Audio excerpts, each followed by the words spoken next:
Hello friends, welcome to Salem Traditional Kitchen.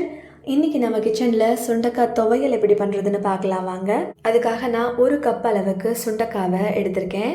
சுண்டக்காவை நல்லா இடிச்சிட்டு 2-3 தடவை தண்ணியில் அலசி க்ளீன் பண்ணி வச்சுருக்கேன். உங்களுக்கு எவ்வளோ சுண்டக்காய் தேவையோ அவ்வளோ சுண்டக்காய் எடுத்துக்கங்க. இப்போ நம்ம செய்ய ஆரம்பிச்சிடலாம். அதுக்கு அடுப்பை ஆன் பண்ணிவிட்டு ஒரு கடாய் வச்சுக்கோங்க.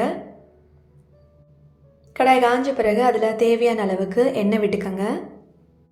எண்ணெய் சூடான பிறகு அதில் 1.5 ஸ்பூன் அளவுக்கு கடலைப்பருப்பு சேர்த்துக்கோங்க.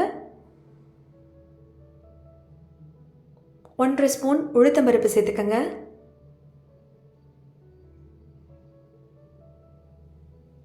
இது கூடவே 4 பல் பூண்டையும் போட்டுக்கலாம். 10லிருந்து 12 சின்ன வெங்காயம் தோல் உரித்து சேர்த்துக்கலாம். அவங்க காரத்துக்கு ஏற்ற மாதிரி வரமிளகாயை சேர்த்து நல்லா கிளறி விடலாம். அடுப்பை மீடியம் ஃப்ளேம்லேயே வச்சு எல்லாம் நல்லா செவந்து வர வரைக்கும் கிளறி விடலாம். பாருங்கள், எல்லாம் செவந்து சூப்பராக ரெடி ஆகிடுச்சு. இது எல்லாத்தையும் எடுத்து ஒரு பிளேட்டில் மாற்றிக்கலாம். இது கூடவே இன்னும் கொஞ்சம் எண்ணெய் சேர்த்துக்கலாம். சேர்த்த பிறகு க்ளீன் பண்ணி வச்சுருக்கிற சுண்டைக்காவை சேர்த்து நல்லா வதக்கி எடுத்துக்கலாம்.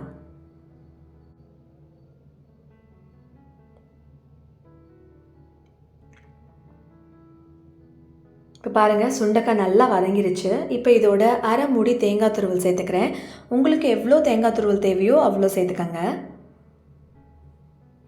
சேர்த்துட்டு இன்னொரு 5 நிமிஷம் நல்லா கிளறி விடுங்க. அது கூட ஒரு கொத்து கருவேப்பிலை சேர்த்துக்கங்க.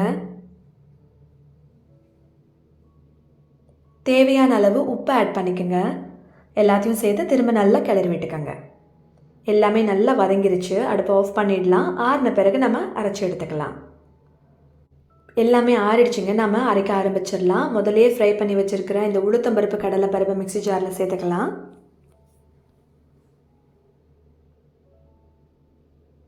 அடுத்ததாக வறுத்து வச்சுருக்கிற தேங்காய் சுண்டைக்காய் அதையும் இதோட சேர்த்துக்கலாம்.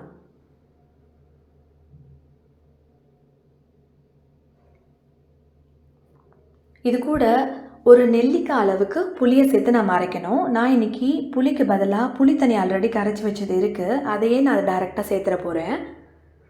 அதை சேர்த்து நல்லா நைஸாக அரைச்சி எடுத்துக்கலாம். பாருங்கள், சூப்பராக அரைச்சி எடுத்தாச்சு. டேஸ்டியான ஹெல்த்தியான சுண்டைக்காய் துவையல் ரெடி ஆகிடுச்சு. நீங்கள் வழக்கமாக சுண்டைக்காய் வச்சு வத்த குழம்பு செஞ்சுருப்பீங்க. அதில் இருக்கிற சுண்டைக்காயெல்லாம் குழந்தைங்க தூக்கி எறிஞ்சிருவாங்க. இந்த மாதிரி துவையல் செஞ்சு பாருங்கள், யாராலையுமே தூக்கி எறிய முடியாது. சூப்பரான டேஸ்டியான சுண்டைக்காய் துவையல் நீங்களும் செஞ்சு சாப்பிட்டு பார்த்துட்டு எப்படி இருந்ததுன்னு எங்களுக்கு மறக்காமல் கமெண்ட் பண்ணுங்கள். இந்த வீடியோ பிடிச்சிருந்தால் லைக் பண்ணுங்கள், ஷேர் பண்ணுங்கள். தேங்க்ஸ் ஃபார் வாட்சிங்.